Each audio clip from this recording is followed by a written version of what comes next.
देश में मौजूदा स्वास्थ्य मुसीबत ने जब से दस्तक दी है तब से अर्थव्यवस्था बेपटरी हो गई है। संक्रमण को रोकने के लिए देश में मार्च में पूर्णबंदी लागू की गई, जिसके बाद से ही आर्थिक कारोबार बुरी तरह प्रभावित हो रहा है। और इसी क्रम में विश्व बैंक ने भारतीय अर्थव्यवस्था को लेकर एक ऐसा अनुमान लगाया है जिससे केंद्र सरकार की मुश्किलें बढ़ सकती है। तो क्या कुछ कहा विश्व बैंक ने, इस रिपोर्ट के जरिए देखिए।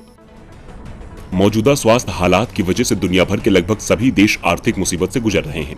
देश में महामारी के संक्रमण को रोकने के लिए मार्च से लागू की गई पूर्णबंदी के चलते आर्थिक कारोबार बुरी तरह प्रभावित हुआ है।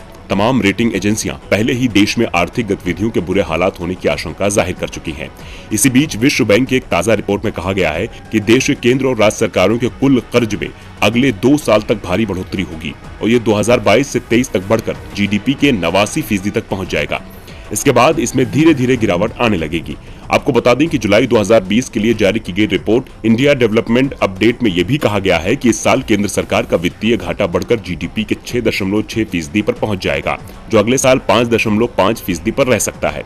अगर राज्य सरकारों के वित्तीय घाटे के अनुमान को भी मिला दिया जाए तो 2020 से 21 में कुल वित्तीय घाटा जीडीपी के 11% के बराबर रहने की आशंका है। विश्व बैंक के आगे ये भी कहा गया कि सरकार की आय घटी है और नए खर्च बढ़े हैं, जिसकी वजह से अगले 2 साल तक केंद्र और राज्य सरकारों के वित्तीय घाटा और कर्ज में बेतहाशा बढ़ोतरी हो सकती है। अगर राज्यों का घाटा जीडीपी के 3.5 से 4.5% के दायरे में सीमित रहता है तो इस कारोबारी साल में केंद्र और राज्य सरकारों का कुल वित्तीय घाटा जीडीपी के 11% के बराबर रह सकता है। आपको बता दें कि विश्व बैंक ने मई में कहा था कि भारत की अर्थव्यवस्था में इस कारोबारी साल में 3.2% की गिरावट आ सकती है। वहीं अब विश्व बैंक ने रिपोर्ट में कहा है कि वह इकोनॉमी में गिरावट के अनुमान को इससे भी ज्यादा बढ़ा सकता है।